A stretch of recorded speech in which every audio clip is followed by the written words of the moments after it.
My name is Alina. I am 29 years old. I worked as a house cleaner in a big city. I did not have much, but I was thankful. My job was not easy, but it helped me pay my rent. Every morning I cleaned small apartments. I cleaned floors, washed dishes, and folded clothes. Some people were kind, some were not. I did my job quietly and carefully. I did not speak much. I did not ask questions. I just worked. One day, I got a new client. A woman called me and gave me an address. She said it was her brother's house. She told me he was busy and needed help. I wrote down the address. The next morning, I took a bus and found the house. It was a large white house with a black gate. The garden looked beautiful. I stood at the door and waited. No one came to open it. I checked the message again. The woman had said to use the spare key. I found it under a small flower pot. When I entered the house, it was quiet. The living room was clean, but the kitchen was a mess. There were dirty plates on the table. The sink was full of dishes. There was dust on the shelves. I looked around and started working. I cleaned for hours. I vacuumed the carpet and wiped the counters. I washed the dishes and arranged them neatly. I folded the clothes that were left in the laundry basket. I worked slowly and carefully. As I cleaned, I noticed small things. A guitar in the corner, a photo on the wall with a man and a dog, books on the table. I thought the man must be kind. The house did not feel cold. It felt like someone good lived there.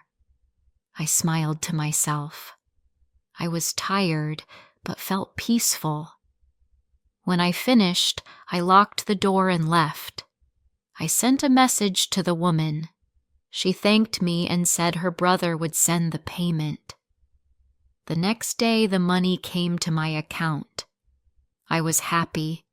It was more than I expected. I thought maybe it was a mistake. But then, the next week, I got another message. The same house needed cleaning again. I agreed and went back. This time, the man was home. He was in the study room. He did not come out, but I saw him through the open door. He looked serious, sitting at his desk with papers around him. I tried not to disturb him. I cleaned quietly. I did not make noise. When I finished, I left the same way. Again, I received the payment, and again it was more than I asked for. This continued for weeks. Every time I cleaned the same house, and every time the man was there, but we never spoke. Still, I noticed small changes. He started leaving me water bottles on the table. Sometimes there were snacks. Once, I saw a note that said, "Thank you." His handwriting was simple and neat. I smiled when I saw it. I felt something warm in my chest. One day, I saw him in the hallway. He looked at me and gave a small smile. I smiled back. That was all. Just a small moment. But after that, I started thinking about him more. I did not know his name. I did not know his life, but I started to care.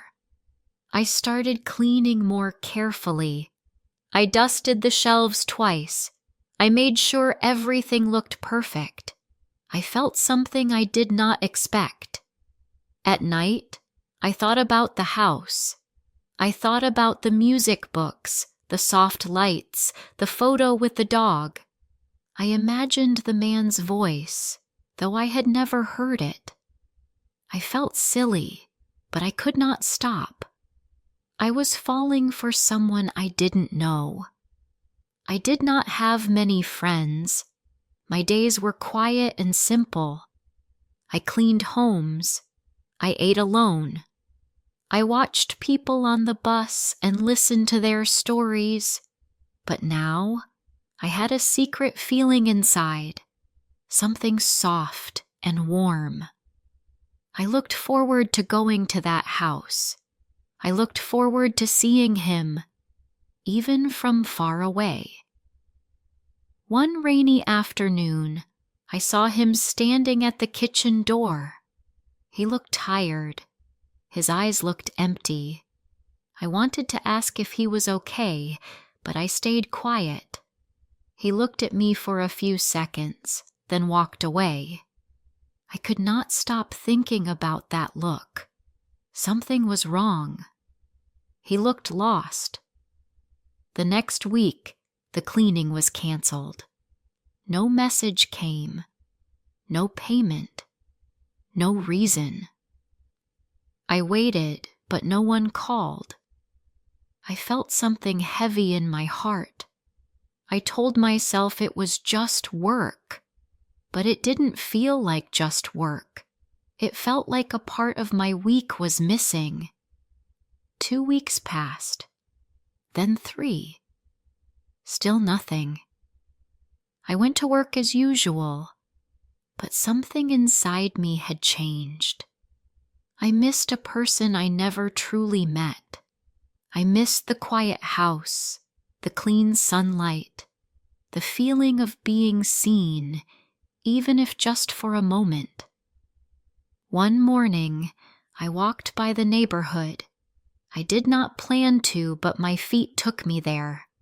I stood across the street and looked at the house. The gate was closed. The lights were off. I stood there for a minute, then walked away. That night, I could not sleep. I kept thinking about him. I kept wondering why he stopped the cleaning. I did not want to admit it, but I was hurt. Maybe I was foolish. Maybe I was just lonely. But the truth was simple. I cleaned his house. And then, slowly, I fell for him. I sat on my bed with the lights off. The window was open and the air felt cold. My small room was silent, but my heart was not. My thoughts were loud. I remembered the way the man walked past me. I remembered his tired eyes. Something about him stayed in my mind.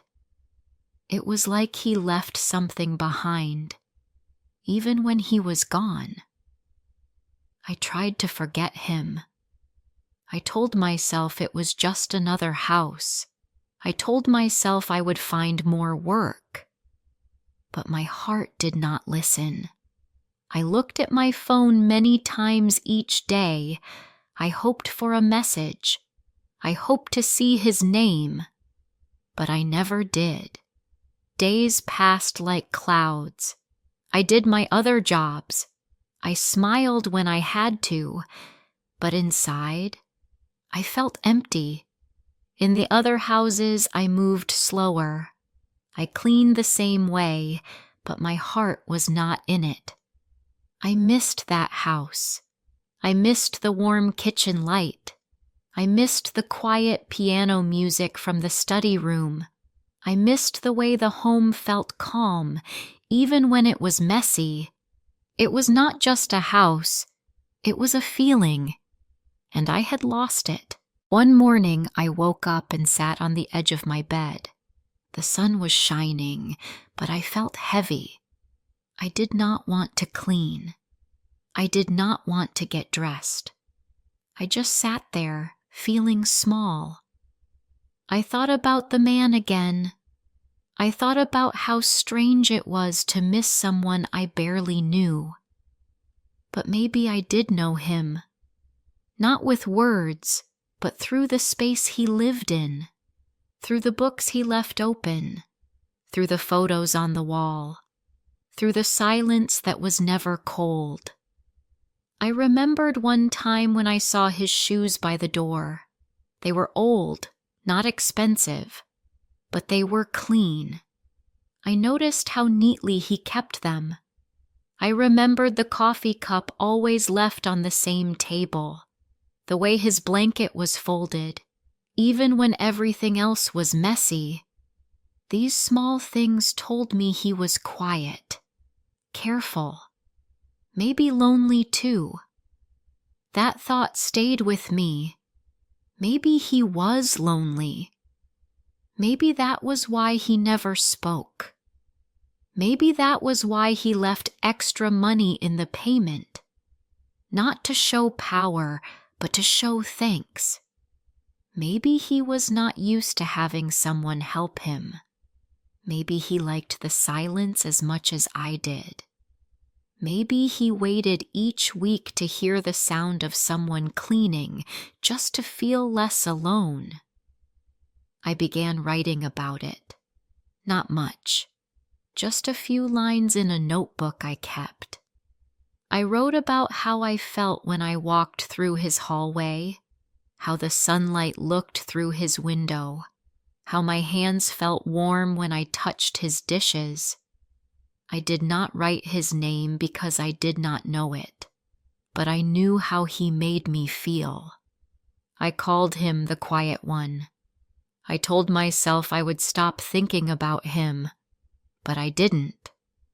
And then one day, I passed by the same street again. I didn't mean to. I just found myself there.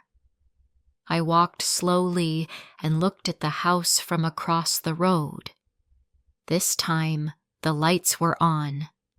There was a plant on the windowsill that wasn't there before. The curtains had changed. Someone was still living there. That was clear. I stood for a moment, then walked away again.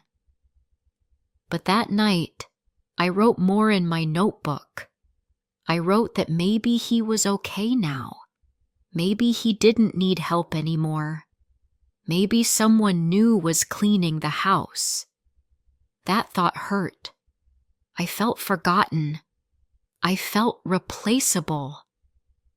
The next week, I got a call from a different cleaning agency. They had a new job for me. It was in a better neighborhood.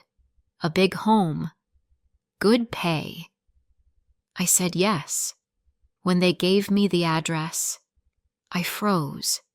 It was close to his house. Not the same one, but only 2 streets away. My heart started beating fast. I accepted the job. The morning I went there, I took the long way on purpose. I walked slowly past his house again. It was quiet. The gate was open. I could see the same car parked outside.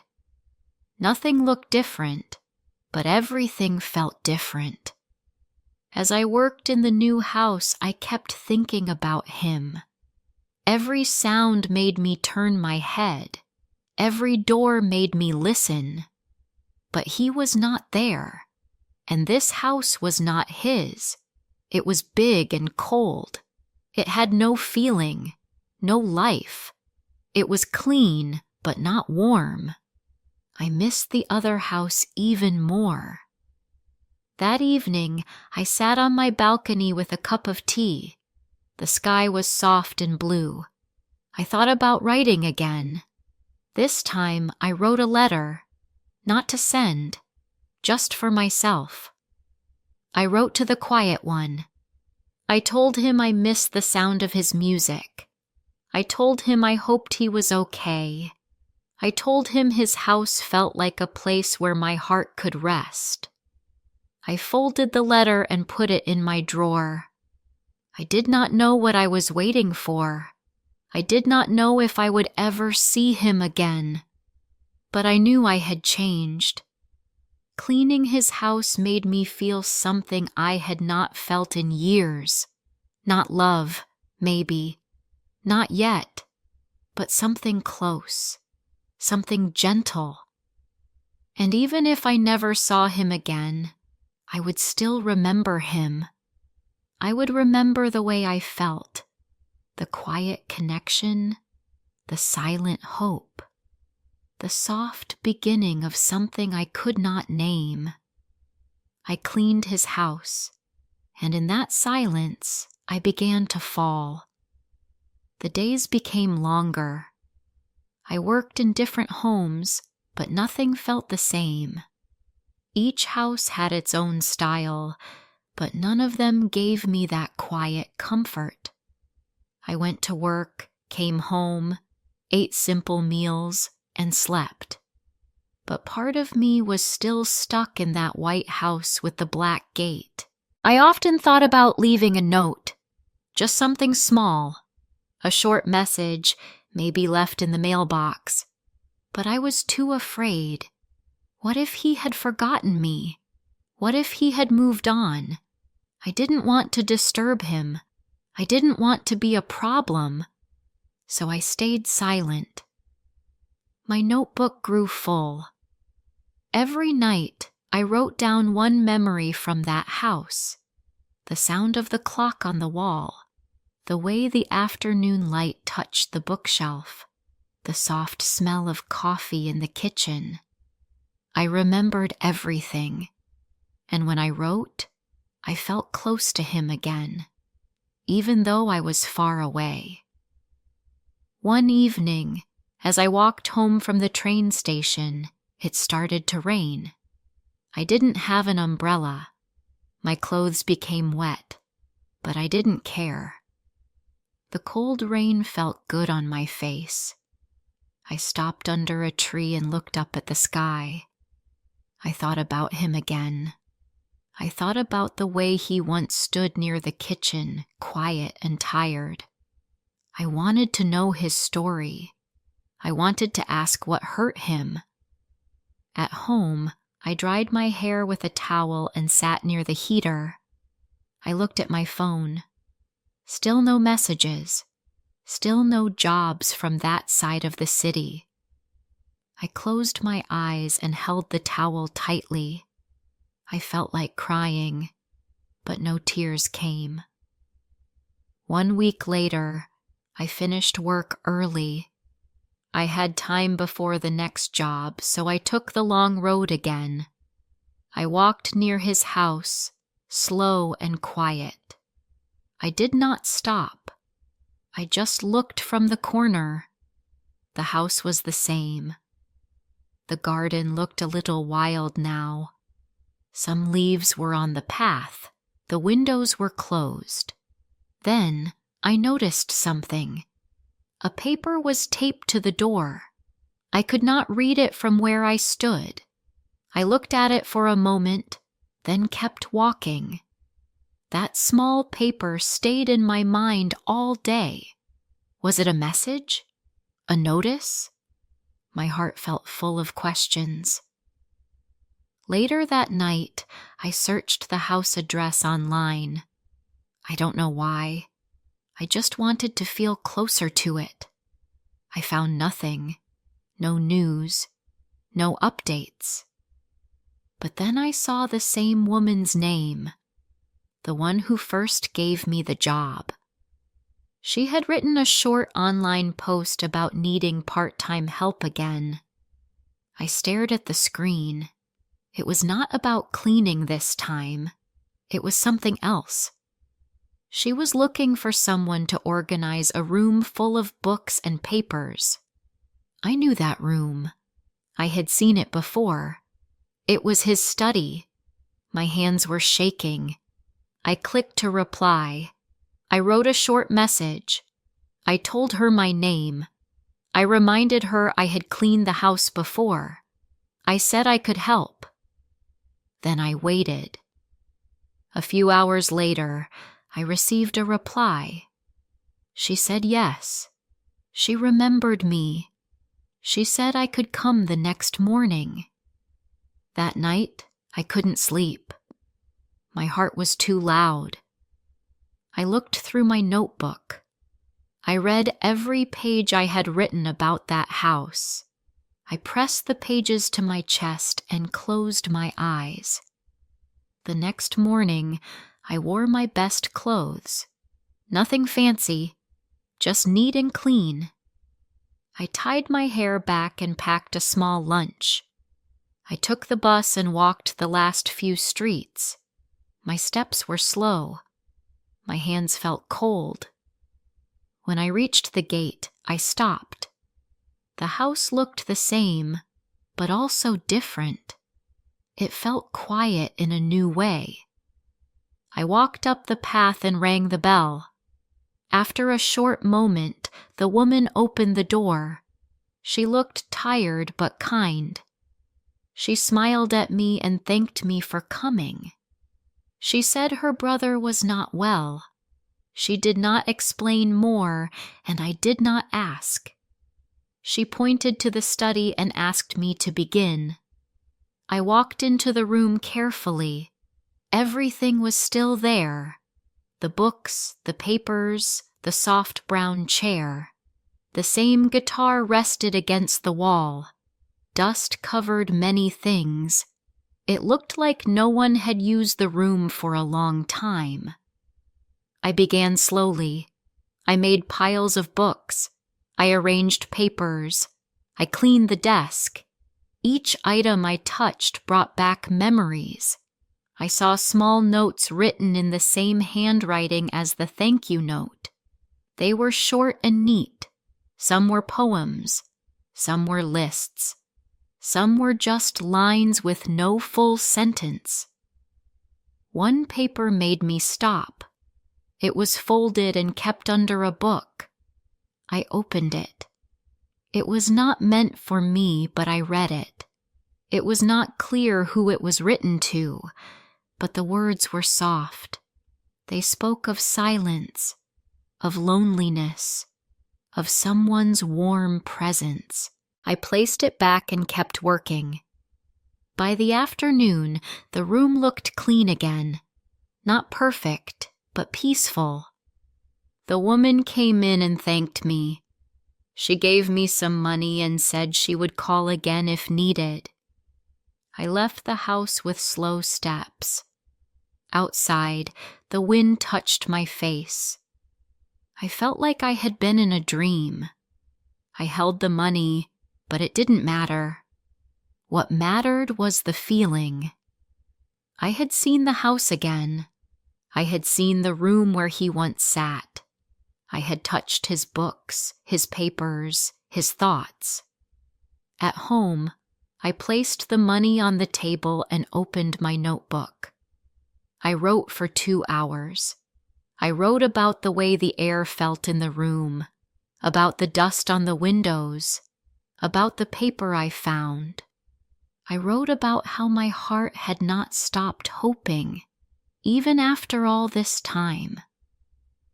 Later that week, I passed by the house again. I did not go in. I just looked. The light in the study was on. That was new. That had not happened in weeks. I stood across the road and smiled. Maybe he was there. Maybe he saw the clean room and knew someone had cared. I did not need to be seen. I just wanted to help, to be close, even in silence, even in small ways. And that was enough. A few days passed, but I kept thinking about the room. I remembered how the light came through the window and touched the papers on the desk. I remembered the quiet smell of old books and soft dust. I wondered if he had entered that room again. I wondered if he had noticed that someone was there, someone who still cared. I didn't hear from the woman again, but I didn't expect to. The job was done. There was no reason to call me back. Still, every morning before work, I walked past the street. I told myself I was just walking, but in my heart, I knew I was searching, not for work, not for a home, but for a feeling I had lost and found in that house. Then, one morning, something changed. I passed the house as usual. The gate was half open. The garden had been cleaned. The plants were trimmed. The path had no leaves. The front door was painted again, the same color but newer, brighter. A window was open. For the first time in many weeks, the house looked alive. I stood across the road for a long time. I did not take a photo.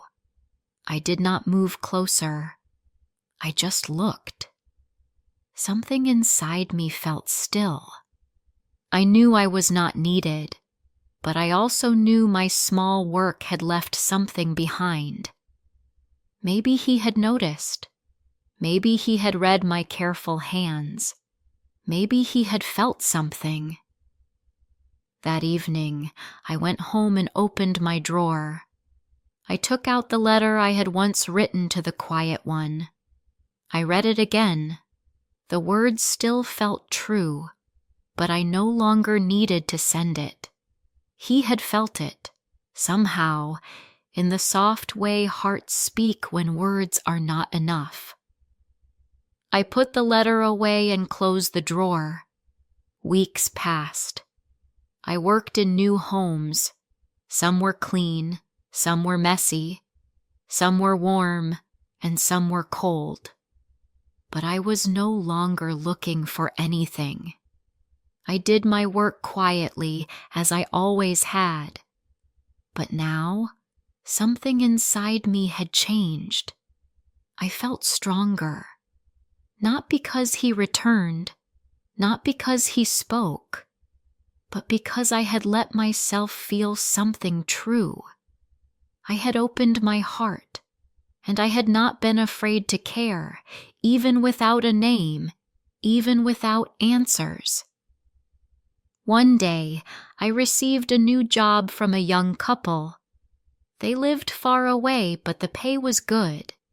Their home was small, full of art and soft music. They had a baby girl. The baby often cried, and the house was loud, but it was full of life. I liked working there.